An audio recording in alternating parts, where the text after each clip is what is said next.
भी बारिश का मंज़र दिखाने का मकसद यही था कि बारिश इतनी कितना अच्छा मौसम है और हम वही जो है ना वो वीडियो एडिट कर रहे हैं या अपना काम कर रहे हैं।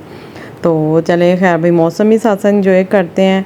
और ये कि टेंशन वाली बात थी तो वीडियो बनानी पड़ी। बहुत सारे कमेंट आ रहे थे, आजकल बहुत सारी कैट्स को वायरस हो रहा है, तो स्पेशली जो रेनी सीज़न है उसमें आप लोगों को बहुत ज़्यादा केयर करने की ज़रूरत है और ऊपर से वायरस का भी बहुत ज़्यादा ज़ोर है। तो जिस तरह आप लोग ये वाला कमेंट भी देख रहे हैं तो बहुत ज़्यादा लोग फिर ना टेंशन में मैसेज कर रहे होते हैं।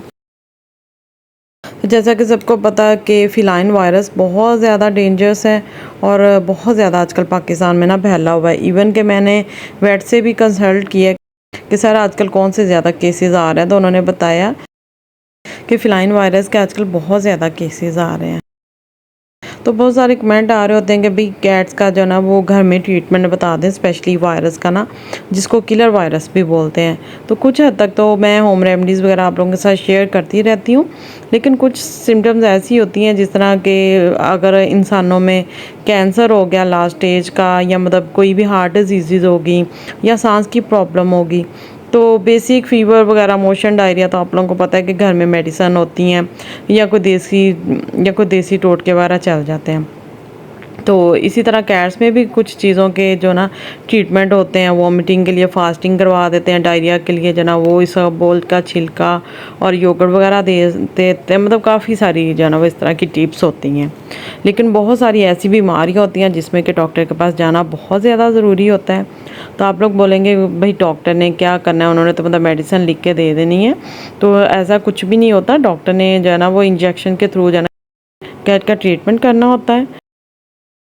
इसके अलावा भी कैट जो है ना वो उसको वेट प्रॉपर चेक करेगा, उसकी डिहाइड्रेशन भी आप लोगों ने चेक करवानी है। फिर उसके अकॉर्डिंग जो है ना वो डॉक्टर उसको ड्रिप्स वगैरह लिख के देंगे और इंजेक्शन जो है ना वो एंटीबायोटिक वगैरह जितने भी आप लोगों को जितने दिन भी डॉक्टर बोले ना तो आप लोगों ने लगवाने हैं। तो ये नहीं कि आप लोग देखें कि भाई कैट जो है ना वो 1 दिन में या 2 दिन में माशाल्लाह रिकवर हो गई है और आप लोग ये कि तीसरे दिन जाएँ ना, आप लोग बोले भाई हमें डॉक्टर ने बाकी जो इंजेक्शन है ना वो हमें एक्स्ट्रा ही लगाने हैं। तो ऐसा कुछ भी नहीं होता, प्रॉपर एक कोर्स होता है। तो जितने दिन आपको डॉक्टर ने बोला ना उतने दिन आप लोगों ने इंजेक्शन लगवाने हैं।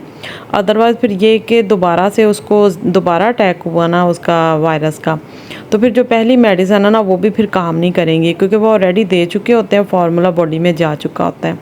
तो इसलिए वो फिर बिल्कुल भी असर नहीं करेगा।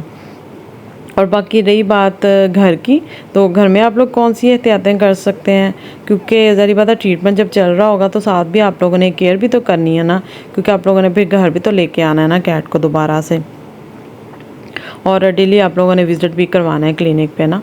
तो उसके लिए ये कि आप लोगों ने सबसे पहले तो जो कैट है ना उसका इन्वायरमेंट वगैरह चेक करना है कि बहुत ज़्यादा मतलब ठंडक तो नहीं है, या इसके अलावा बहुत ज़्यादा कैट गंदगी में तो नहीं रह रही। तो सबसे पहले आप लोगों ने उसकी जो है ना क्लीनिंग का ख्याल रखना है। उसके बाद उसको हल्का सा जो है ना वो मतलब गर्मी भी है ना, तो आप लोगों ने जिस तरह के आजकल बारिशों का मौसम है तो हल्की हल्की सी ठंडक भी हो जाती है, और जिस तरह के हम भी कैट को एसियों में रखते हैं, लेकिन अगर अल्लाह ना करे किसी कैट को वायरस हो गया है तो फिर उसको ये कि एसी वाले रूम में बिल्कुल भी नहीं रखना, नॉर्मल रूम टेम्परेचर पे रखना है। और उसको समझ लें कि अपनी गोद में जना हल्का सा वार्म अप रखें, या उसको कोई भी हल्का सा जो पानी वाली जिस तरह बॉटल होती है गर्म पानी की भर के ना वो उसके पास रखें। और स्पेशली किटन है तो उसकी और भी ज़्यादा आपने केयर करनी है। और इस वायरस में जो टेम्परेचर है ना उसका बहुत ज़्यादा आप लोगों ने एहतियात करनी होती है, ख्याल रखना होता है। कैट का टेम्परेचर ये कि अगर 100 या 100 प्लस हो जाए, इसके अलावा अगर 102 तक भी हो जाए ना फिर भी किसी हद तक बेहतर होता है, या मतलब ठीक ही होता है। लेकिन भाई अगर 105 तक 100+5 को पहुंच जाए ना फिर तो बहुत ज़्यादा रिस्की हो जाता है। लेकिन अगर टेम्परेचर बिल्कुल ही जो है ना वो डाउन हो रहा है तो फिर जो है ना बहुत ज़्यादा टेंशन वाली बात हो जाती है। तो फिर आप लोगों ने ये कि अगर आप लोगों के पास एक से ज़्यादा कैट्स हैं, या फ़र्ज़ करें आपकी कैट को मतलब अक्सर फ़ीवर होता ही रहता है, तो इस तरह का मतलब थर्मामीटर ले आएँ, कोई इतना ज़्यादा महंगा नहीं है। तो डिजिटल वाला आप लोगों ने रखना, वो ये होता है कि सामने जो है ना ऊपर नंबरिंग आ रही होती है, तो इस तरह आप लोग बहुत जल्दी जो है ना जान लेते हैं, तो बहुत आसानी होगी अब तो। तो इस तरह ये कि आप लोगों ने टाइम बाय टाइम जो है ना उसका टेम्परेचर चेक करते रहना है। घर में भी आप लोगों ने कुछ चीज़ें करनी है ताकि बार बार जो है ना फिर बेड के पास भी ना लेके जाना पड़े, क्योंकि कैट्स को बाहर जो है ना आउटडोर लेके जाना बहुत ज़्यादा मुश्किल होता है। तो ये कि मेडिसिन वगैरह के लिए, इंजेक्शन या ड्रिप्स के लिए तो आप लोगों ने लेके जाना है, लेकिन टेम्परेचर जो है ना वो आप लोग जैसे ही अगर देखेंगे थोड़ा सा डाउन हो रहा है तो आप लोगों ने फ़ौरन समझ लें कि जिस तरह एमरजेंसी जाते हैं ना हॉस्पिटल, इस तरह आप लोगों ने कैट को लेके जाना है। और दूसरा ये कि डॉक्टर जब बोलते हैं कि भाई कैट को ना हल्का फुल्का सा आपने कोई भी लिक्विड या यखनी वगैरह देनी है, तो उसके लिए ये है कि नॉर्मल सा आप लोगों ने हल्का सा दे के चेक कर लेना है। तो अगर तो कैट मतलब थोड़ा सा इंटरेस्ट ले रही है तो आप लोगों ने मज़ीद देना है, अदरवाइज़ आपने उधर ही स्टॉप कर देना है। या फिर आप लोगों ने थोड़ी देर देखना है कि अगर तो कैट ने फ़ौरन ही वॉमिट करती है और साथ डायरिया वगैरह भी कर रही है, काफ़ी जना क्रिटिकल सिचुएशन है, तो फिर आप लोगों ने बिल्कुल भी जना कुछ देना नहीं है। तो फिर आप लोग बोलेंगे कि भाई कैट भूखा रखें, तो कैट को मतलब हमने मारना है, भूखा जना वो कैट मर जाएगी। तो ऐसा कुछ भी नहीं होता। जिस तरह पेशेंट आईसीयू में होते हैं, कुछ खा पी नहीं रहे होते, तो ड्रिप्स और इंजेक्शंस के थ्रू जो उनकी बॉडी में मतलब एंटीबायोटिक्स वगैरह के ज़रिए जो ना उनमें एनर्जी आती है, या मतलब वो ज़िंदा रहते हैं। तो इसी तरह कैट जब डॉक्टर के पास आप ले जाएंगे ना, तो बाकी फिर वही जो ना सारा ट्रीटमेंट करेंगे। फिर कैट को ये कि ड्रिप्स और इंजेक्शन के थ्रू ना बचाया जा सकता है, बस यही सलूशन होता है। तो बस ये कि अल्लाह पाक की ज़ात है, तो बाकी ये कि फिर उसके बाद डॉक्टर हैं, तो बाकी फिर आपकी लक है।